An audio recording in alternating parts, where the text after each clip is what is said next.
प्रणाम जनाई आम श्री बैरागी सरस्वती शिशु विद्या मंदिर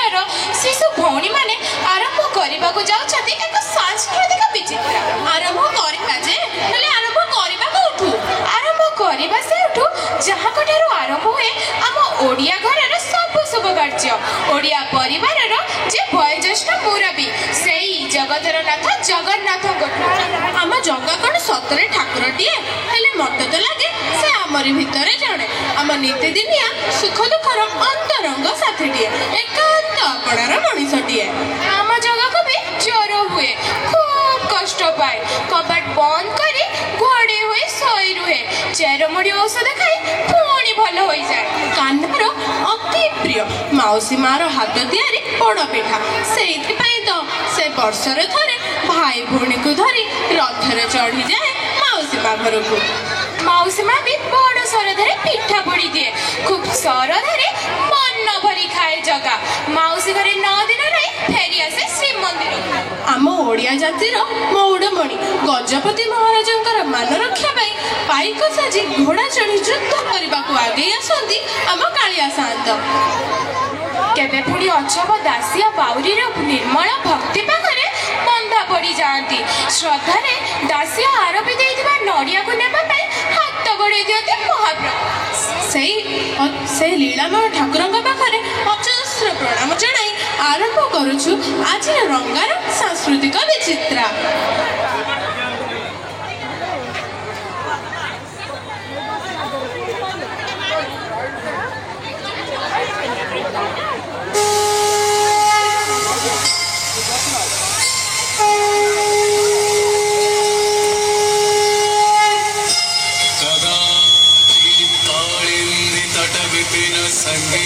संगीत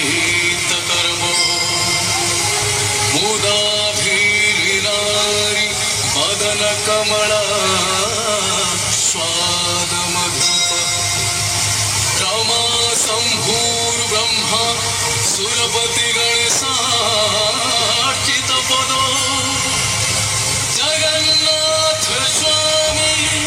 नयन पथगामी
सरधा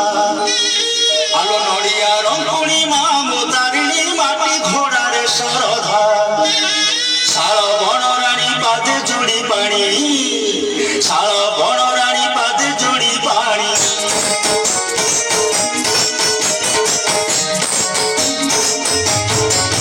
शंखा सिंदूर साजी तेलियाड़ी लो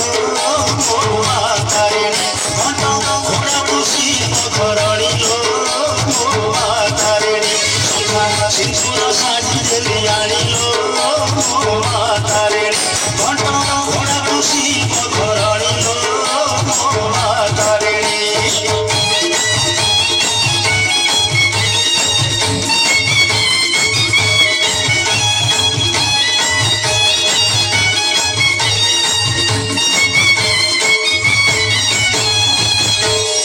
Para ti no te